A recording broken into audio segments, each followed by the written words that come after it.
Hey guys, we're live now with Ask the Pastors this week, and we have Russ and Tim and Pastor Ryan and Brad, and I'm filling in for Stephanie this week. And we're going to start some questions here in a minute, but regarding the sermon, that is. But before we get started, as we wait for others to kind of join us online, I have some fun questions to ask, and really they kind of come from the sermon a little bit. Ryan mentioned in his sermon last week about the Google Trends list of the most searched recipes during this pandemic. Yep, and we actually did get a question about this saying, was everybody else craving French toast after the sermon on Sunday? I was more craving the chocolate cake part. Okay. And I have to say, I did Google banana bread. We've made banana bread a couple of times, but that leads to a question. What's something you guys have made, or maybe your spouses have made, that's kind of not normal around your house? What have you done during the pandemic? Russ, do you have anything? Yes, I have something. Polly's made a brisket. She makes a brisket every now and then, and I guess it's probably very close to my favorite. Ooh. What she does is she slow cooks it all night long. And then in the morning when you get up, the house smells really good. Mm-hmm. She takes it out of the oven at some point and then lets it reach room temperature. And once it reaches room temperature, she slices it across the grain. The slices stay together. And then before we get ready to eat it, she puts it back in the oven with barbecue sauce, smothered in barbecue sauce, and it comes out really good and really tender. It's my favorite, and with all the trimmings, it was really, really good. Okay, my mouth is watering right now. Yeah, if you're not hungry before, now you are. I mean, how do you not want to eat it if it's, smelling so great first thing in the morning? I don't know how you wait till evening. You just have to have forbearance, Right. Or face the wrath of Miss Polly. Yeah, that's right. Tim, what about you? We've kind of, honestly, we've stuck to our fairly regular, our regular menu of meals and stuff. We have been eating out a little bit more, and we've been looking for places that are doing family style stuff. And one thing that we did last week, because myself and Julianne, we were craving some nice meat as well. Not as good as Polly's brisket, but we ended up, myself and Julianne, Applebee's had a 2 for $20 deal going on. So we went and we got our meals, our entrees there, and then we just bought the kids McDonald's.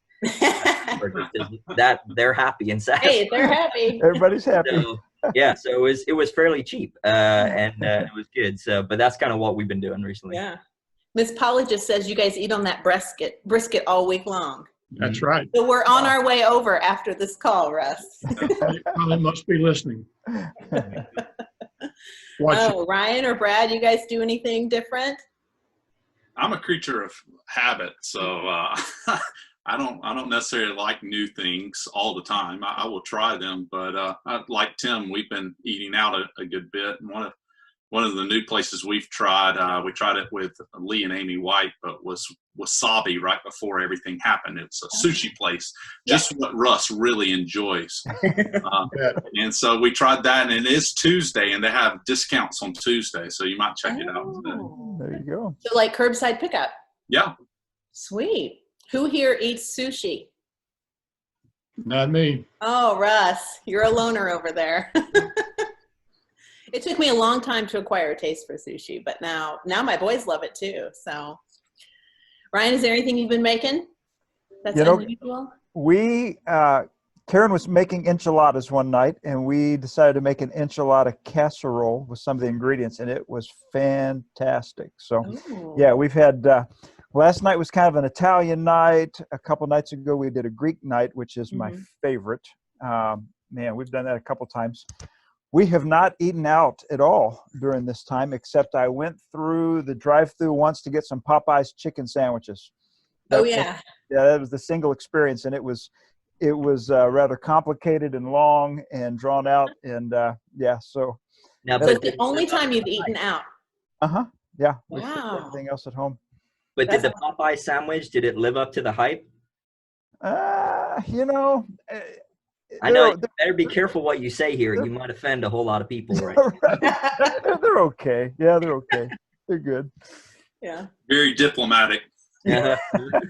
Well, I mean, if you want something that's related to chicken, just go to Ellisville, right? I mean, my goodness, you've got everything you could want right there. So everybody should be happy if you go to Ellisville for chicken. So Yeah. There you go.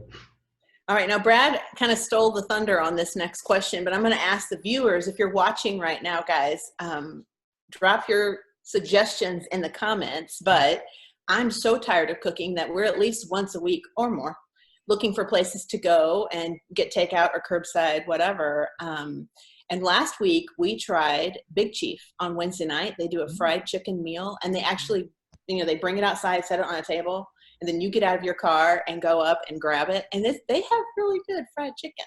wow. So do you guys have, Brad suggested sushi. Any other suggestions for takeout besides Popeyes? Yeah, I have to think a little bit about that.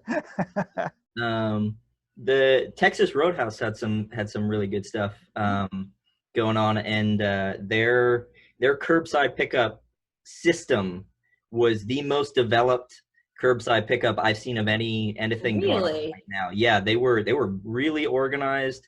If you had ordered online ahead of time, you had your own little section in the parking lot. If you were ordering then, they put you to another section, but they had you all divided up and made sure you kept your distance, and it was just quite impressive. And but they were doing pretty good, but their family style deal is no longer available, at least the one that we got. And oh, interesting. Yeah, we tried one at Panda Express a couple weeks ago, or it was actually probably at the beginning of the month, and they're not offering that one anymore either. But yeah, so I don't know. Yeah. It's not an eating out place, but I do want to give a shout out to two boys, Will and Max Crisp, on some fish that they caught, and dropped off some fried fish at our house, and some hush puppies, and so appreciate them so much for catching that fish, but then sharing some of that goodness with us. So. Well, they had fun catching them. They were catching them out at Leonard's pond. Thank you, Leonard's. And every day they'd catch just a few. So it was like, okay, we got to wait. We can't fry them up yet. We don't have enough. And then the days multiplied. And we're like, okay, I think we have enough. Well, then we had way too many. So we had some to share with the Cantalejo family too. And that was fun. That's awesome. Russ, have you guys eaten out anywhere? Yeah, so we tried fettuccine Alfredo with grilled chicken from Pasta House. Oh, yeah. That we got that about my second, third, fourth night home from the hospital. Uh-huh. And I was just redeveloping my taste buds, and it was delicious. Oh, I bet. I would highly recommend that. Yeah. Now, are they doing family packs, or you just order whatever you want and they make it for you? You order what you want, they make it for you. They will meet you at the door. You drive up to the door. They take inventory of who you are and what you ordered. You go park, they'll bring it out to you. Yeah. Easy. That's awesome. That's awesome. All right. I think Julianne's saying that Texas Roadhouse, they have limited options. Is that right, Tim? I'm guessing so. Yeah, we went with the steak option when we got it. So that's not there anymore, which is all I really care about, is just some good steak. So if anybody has some good options for steak, let me know. Hit us up in the comments, please. Yes, really. Let us know in the comments for sure. Stephanie is screaming Chick-fil-A, Chick-fil-A. So we know where her heart is. Yep. That's one place we haven't been yet. Yeah, well, I will tell you guys, my parents live on a farm south of Kansas City, and they raise beef, organic beef. Mm-hmm. So we typically have a freezer full of steaks and hamburger. Yeah, but we are running low. Oh, yeah. So you're getting our mouths watering with steak. I'm telling you, I don't know the last time we've bought beef in a grocery store, but I've been told that it's quite pricey anymore. But we may be looking at it here soon. Yeah. So. Yeah. Cool. Okay. Well, we've got some people watching, so we'll kind of dive into some of the questions we have about Sunday's sermon. Great. We got a question on how much, Ryan, you're going to go either revisit any of the Beatitudes, or how you're going to kind of walk through the Sermon on the Mount. So maybe in your recap here of Sunday's sermon, you can kind of give us a little roadmap maybe for what this series will look like. You betcha. Yeah, we just started in on Matthew chapter 5, verse 1. Chapters 5, 6, and 7 make up the Sermon on the Mount, probably the most famous sermon, and great words from our Lord about what it's like to live in His kingdom. And so it's going to be very practical, but just something that I think will put our minds on what it's like to be a citizen of His kingdom. We think a lot about what it's like to be a citizen of this world or of this country and different things, but just that reminder that we are in His kingdom, we're being cared for by Christ as our King.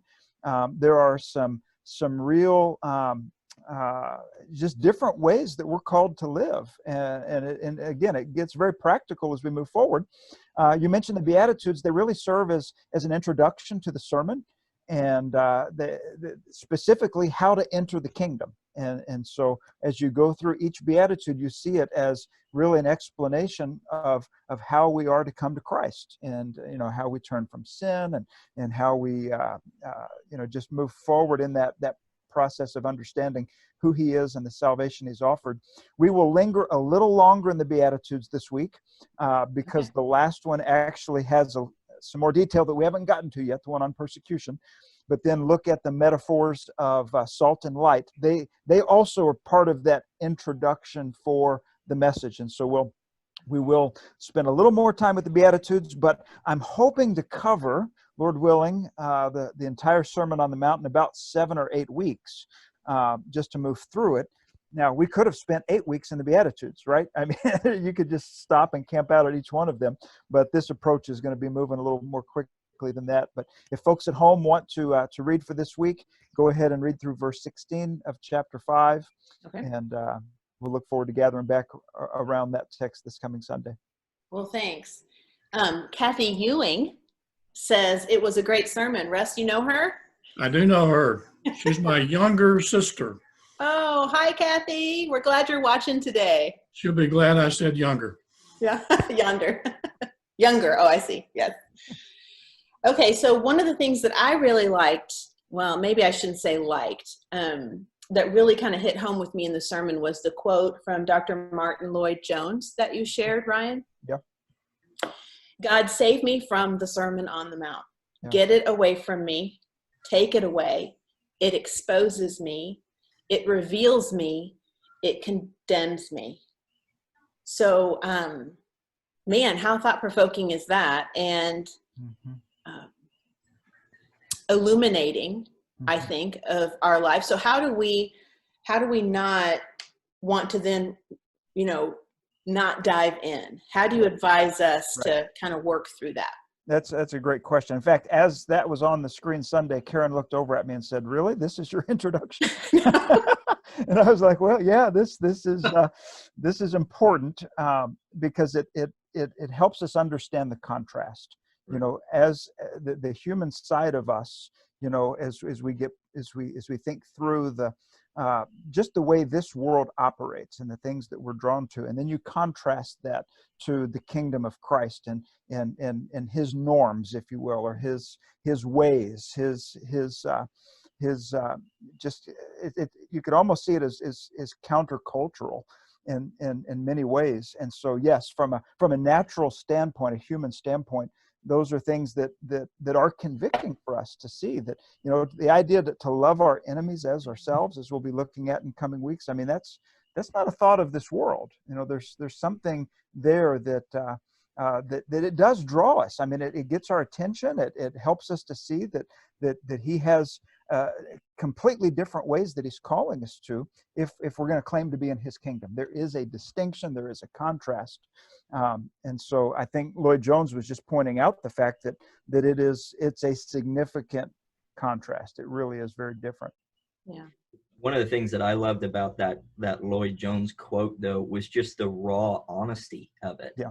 And it was something that really resonated with me, because I mean, as you're saying, Ron, there's so many things that are said that Jesus says that really will confront us in ourselves, and we have to do business with it. But I so appreciated Dr. Lloyd-Jones, because he shows that even from a great like him that we can look to, he's not perfect, and he struggles with that, and he recognizes the battle within himself. Right. And that encourages me, even in that, to dive in and to contend with what God says, what Christ said, and do business where I need to do business, do work where I need to do work, Yeah, but I love that honesty. I would just also add that, the way that that quote hit us is probably the way that what Jesus had to say in the Sermon on the Mount hit the original audience. Right. When he says, unless your righteousness surpassed that of the scribe and the Pharisees, right? I mean, that would have smacked, the original audience with an understanding that, wow, what Jesus is calling for, this is what this rabbi is calling for, is something far superior to even what the religious leaders were saying. And I just also note, talking about Dr. Martin Lloyd-Jones, one of his books that he's written is just phenomenal, is on spiritual depression.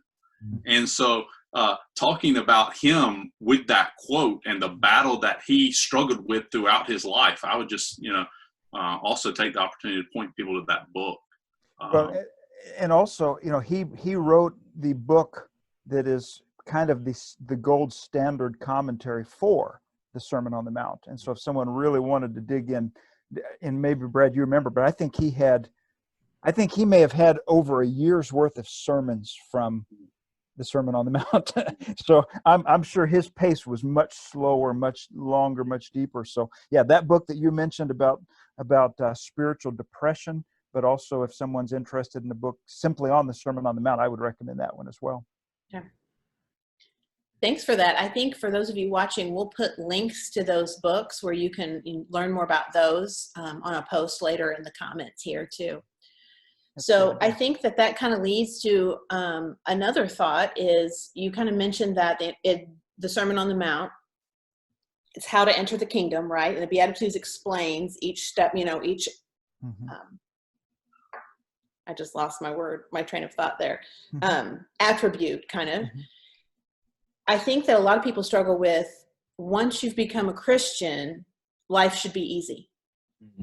I've got God on my side, and I shouldn't have to, worry about anything that could be negative or, and then they equate faith with what happens and maybe what struggles that we come to.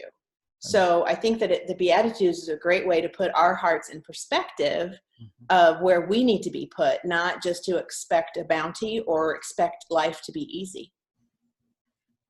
Yeah, that's a great point. I mean, it ends with even the extreme example of persecution, right? And so we see that's something that is expected. We're going to touch a little more on that this week. But even as you look back at one of them, a call to be a peacemaker. Peacemaking happens in the context of conflict, division, tension. And so, I mean, that's kind of going back to what Tim was saying earlier. I mean, we want to talk about something that resonates with real life. I mean, the idea of being a peacemaker it's just that as we look at the situations around us, rather than running away from them, it appears that we're called to, in some cases, to lean in towards them and to be an influence of reconciliation and peace, which, again, from a natural standpoint, may not be the way we're wired, but from a spiritual standpoint, that's the economy of Christ's kingdom, is that of making peace. Right. Well, we hope that if anybody was watching on Sunday, if they go back and watch, that they'll see that invitation there to strive and to respond to the invitation to enter the kingdom, for sure. Amen. I did want to talk about a couple of other things. We haven't got any other questions from those that are watching, but I kind of wanted to touch base on a couple of things that maybe we're offering coming up. Brad, can you kind of talk about what's coming up for marriage ministry? Yeah, so one of the things that we're interested in seeing how we might be able to connect with couples is through our Right Now media platform that everyone in the church has free access to. One of our elders, Jeff Roark, and his wife Janet are interested in being able to make connections with couples. And so we've devised a way, or are trying to devise a way, in which you would watch, using Right Now Media, that free platform, a program that's called Love and Respect. It's a conference that's done. And then a Zoom call would happen at a scheduled time during the week in which you could interact with other couples who have watched that through some discussion questions and things of that nature. And so we're interested to see. So if you're interested in that, please email Jeff Roark. You'll see his contact information on the information that goes out. So make sure you do that. Yeah, we'll share that online on Facebook this week as well, of how people can kind of get connected there. I know that as my family is juggling so many things that, our families are probably struggling right now in some areas, and that's a great opportunity to provide some encouragement and accountability there too. So I'm excited. Mark and I are probably going to take part of that too. So it's a great study. Me and Jessica have been through that conference. I think Tim and Julianne have as well. And so just highly encourage that. Great. So are there any other resources that are like standing out on Right Now Media right now that you'd encourage someone to kind of plug into? Any of you guys have one that you found that is like, this is a great one, I wish I could share it with, fill in the blank? I watched the one on anxiety, and I'm trying to pull it up right now as we're talking. It's about 17 minutes long, and it's very real. It's following a young man as he's walking through a situation in life that just caused a lot of anxiety, and how he turned to truth, and it's very well done. It's not long. It's not like a lengthy study, but it's one that Compass and Light, I think is what it's called. And they have several different topics. And I watched the one on anxiety that I thought was good. Also, one of our elders, John Sheldon, mentioned that he had been going through the Psalm 23 study and thought it was just excellent. And so I believe that's a Matt Chandler study. So there's some really, really good ones on there. Yeah. Go ahead, Tim. I was just going to say there's lots of great stuff as well. I may be jumping into Brad's area here, but there's great stuff for kids. One of the things that our kids have enjoyed is being able to jump on there and see lots of great resources. I know Jordan Cox posted something in the kids ministry group, one of the things that his kids have been watching. But there's just great resources for kids, for youth, all across the board, and really highly recommend any of our church staff or any of our church to get in and look around and see what you think. So yeah. There's a study called Visionary Parenting. That would be a parenting resource. There's grandparenting resources that are there, so I'd point to those. Jordan mentioned one. Phil Vischer has sort of book studies, Bible book studies for kids that's sort of divided into smaller groups. That's a great one. My kids love to watch Superbook. That's on there as well. So any of that I'd point to. Yeah. Does that span Isabella at, being older than Sophia? Does that kind of work for everybody? Yeah, we enjoy watching them together. Isabella watches them. And so yeah, I mean, looking for ways to, hit everybody in the household. And everybody knows my household goes all the way from 40-something all the way down to 1-year-old. So yeah, we got to hit something broad. That's great. Ansley Little just commented, a good one she's found is When Helping Hurts. It's about missions and ministering well. Right. So I think that there's just so many resources there to try out. And I do like some of them because they're short. They're very concise. And so, it's kind of easy to spend a few minutes doing that.